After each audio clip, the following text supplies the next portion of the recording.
night I entertain my incubus, you are lost in your sea wanderings and you call it destiny.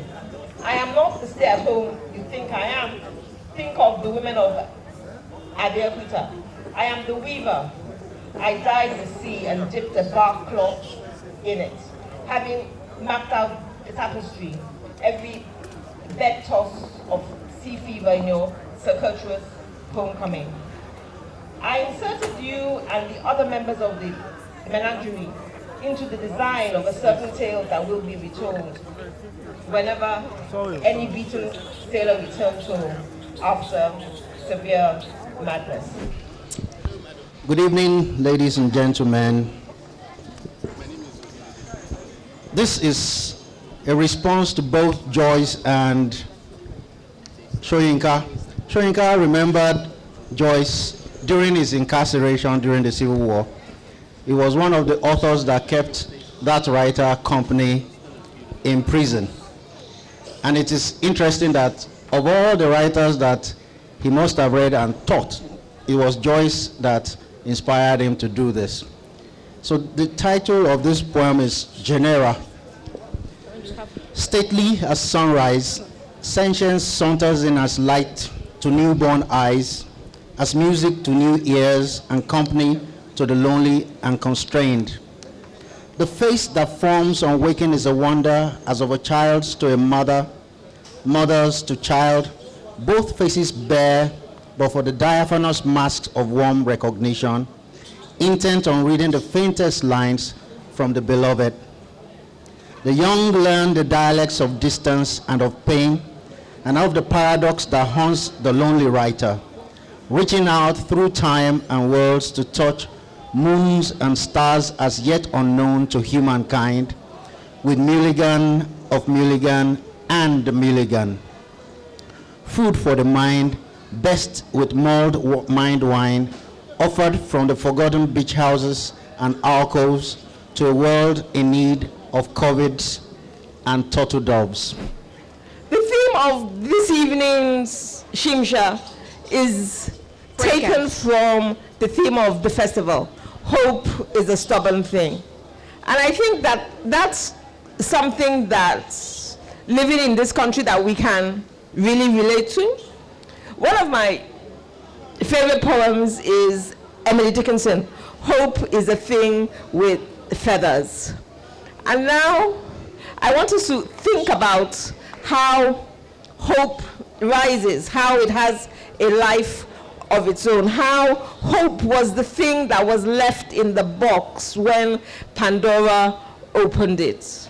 And after all the diseases and death flew into the world, hope was left. Because if as humans we don't have hope, then that is the end. We are finished. But I had mentioned that this was community storytelling. So who's gonna come up and share a story? And this time I have a bribe. I have books. Anyone who's brave enough to come up and can make the audience engage, they will get a book. Can we welcome Alice? Come on, up for Alice, come on. Good evening, everyone. Thank you very much, Aduka, for organizing this, okay? And thank you, Rion, as well, for coming to represent the embassy. I am Irish as well, but I'm also Lagosian. I've been here a very, very long time. So How many years? How many years? She says long time. What does long time mean? A year in Lagos can be a long time, right? So what does long time mean? Come on. I have been here 18 years. Yay! Okay. So I thought I would tell a little story because I went to a show a week or so ago. I'm sure many of you know it. It's called Hear Word. And it's a show about feminism and women's rights and things like that. And I did this wonderful thing where I bought a ticket for my husband as well. And I mean, there's nothing more terrifying than carrying a man to an evening of feminism. But he's very welcome.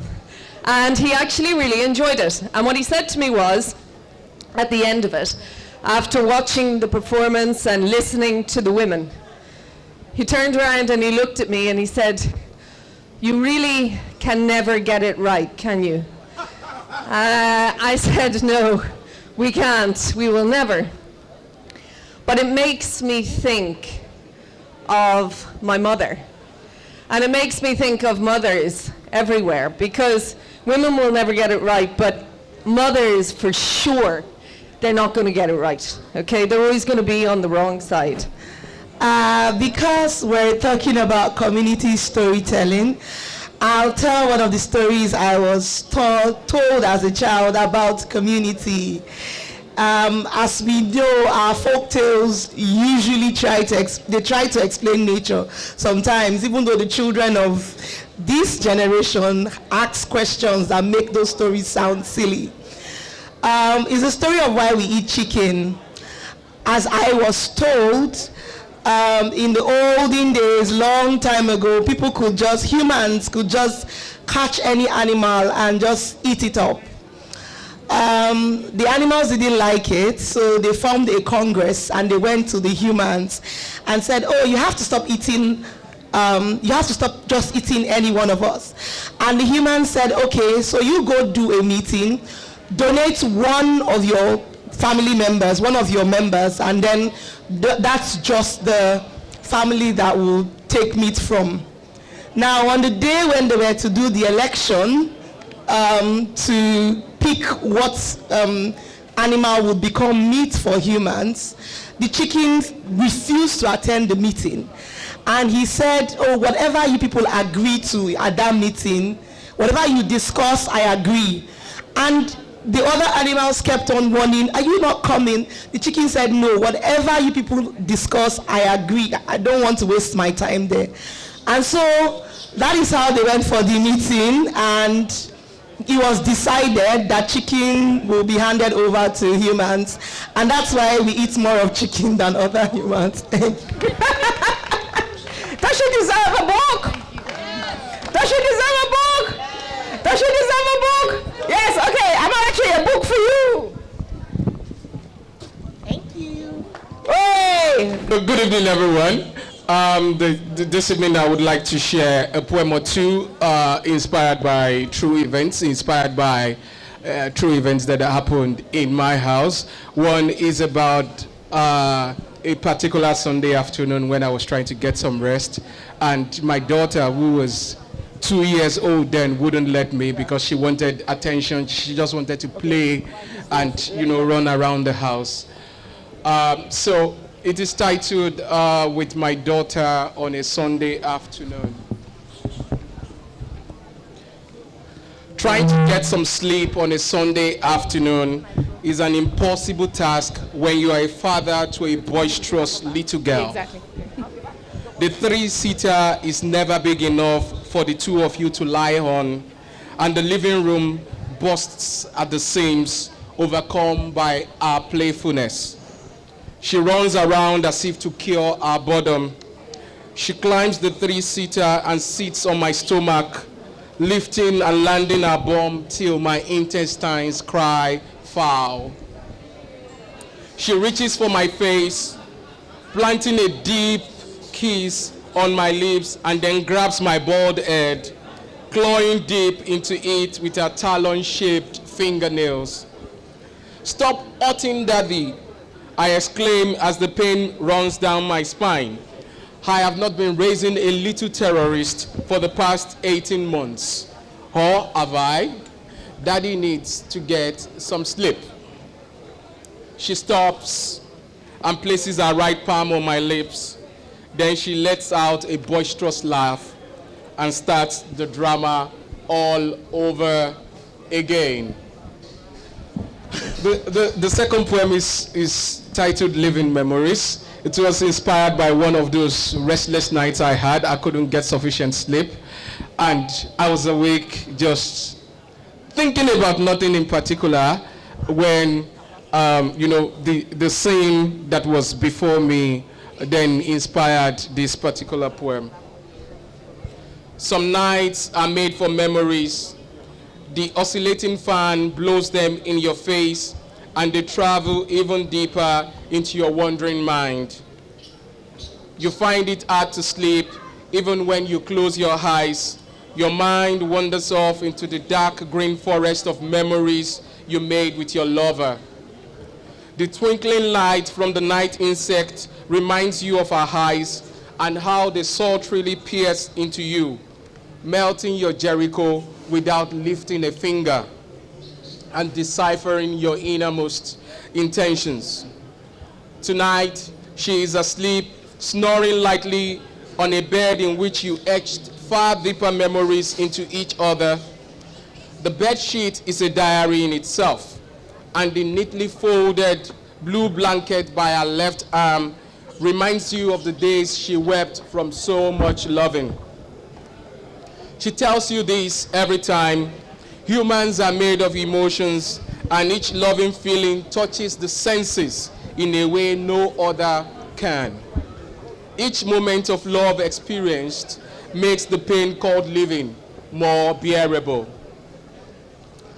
Your eyes stray to the toddler turning in the bassinet beside her bed, and your eyes are again flooded with tears for the memories that you have made together and the many more that you will share as the years go by. Wait, what? Does he deserve a book? Does he deserve a book? I can't hear you. Does he deserve a book? Oh, 2 books even. Okay. Thank you, Xavier. There you go. Thank you so much. We are running short of time, but we have 2 last contestants. Samuel is one, and the gentleman over there. Where are you? Hello? Yeah, okay. Come on, quick.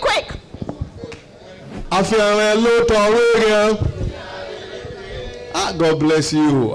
Okay, now I want to go.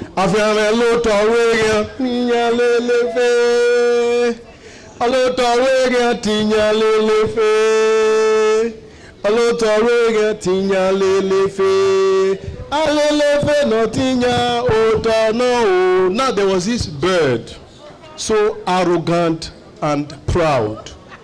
The bird resolved, had a disagreement with the earth, the mother earth. So because of the arrogance of this little bird, the bird had a resolution never again to pet on the earth. So he kept flying until he got tired. He was looking for, where do I perch? The bird did not come across anything until an anthill was in sight. An anthill. So the bird went towards the anthill and perched on it, hoping that it was free. But guess what? Even the anthill is made from the earth. Thank you very much. My name is Godfrey William Sokorodus. I'm the owner of Gallery LABAF based in Antwerp, and we've had it for over 22 years. Still doing our thing. I'm an artist. Antwerp, come on, Antwerp! Hey! Is it Lagos? Is it Ketu? It's Antwerp. Come on, Antwerp! I always wake up at 2 or 3 in the morning to drink coffee, and that's when I get most inspiration. And it's called You Don't Know. You don't know what it means to be an artist. You don't know the days of low cash. You don't know the forced smiles to please a buyer. You don't know the phone calls futilely awaited. You don't know the feelings of, am I good enough? You don't know how mean, jealous, and envious fellow artists are to their kind. You don't know the pressure it takes to juggle the pressures we have.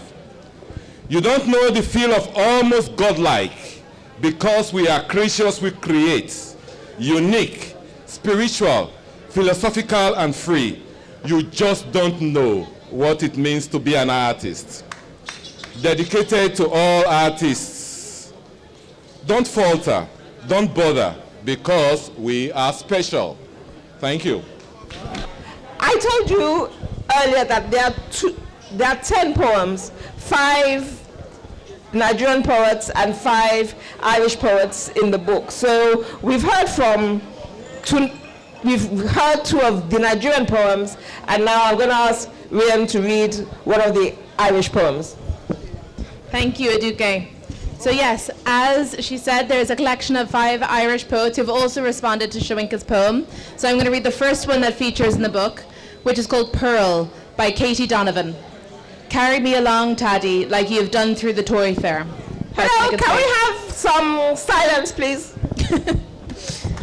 Once you were rill, in the heather wending and streaming to the estuary. Now you whirl in a jagged cave, drawn to the wrecks, the drowned.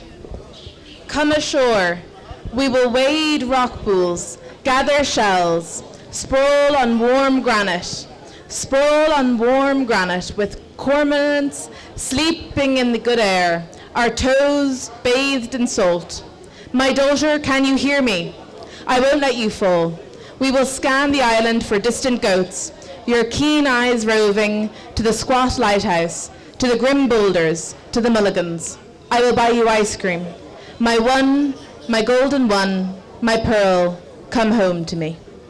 So thank you all so much for being with us this evening. And thank you, Aduke, for being our phenomenal Bananty, as always. It's always an honor to share a stage with you. And thank you all for participating. It's been a fantastic Shimsa. And we have one last thing. Jaron, can you come on stage, please? So, on behalf of the Embassy of Ireland, Rhian and I are delighted to present to the festival and to hand over to German 100 copies of this book, which his instructions are to distribute between today and Sunday, so it's not to keep any inside his office for anybody. So he will decide how he's going to distribute them. If you like, you can catch him on the way out and bang him on the head and get a book from him. It's up to him. But 100 copies, and Rhian, I'm sure, will tell you now how delighted the embassy is to have hosted this presentation. So delighted, and so delighted to be here and part of the festival. So thank you for inviting us, and thank you for allowing this book to be part of it, and for us to throw one of our Shimsa events. So thank you so much. Thank you, everybody. You've been great. Thank you. I have to make my manifesto. Yes, indeed. I have to make my manifesto. Hello, please, I'm contesting. Can you give me some silence to make my manifesto? So you can vote for me. First, am I allowed to open a shop? Of course. No, to open a shop, a bookshop. You can open I sell. Please, a big round of applause to Aduke and the Irish Embassy, especially to the ambassador, Peter Ryan. Anytime you see any ambassador in any circle, it has to be Peter Ryan. He was at Kuramo. Last year he was on all the festival, and he was here too. We thank you very much, especially for this book.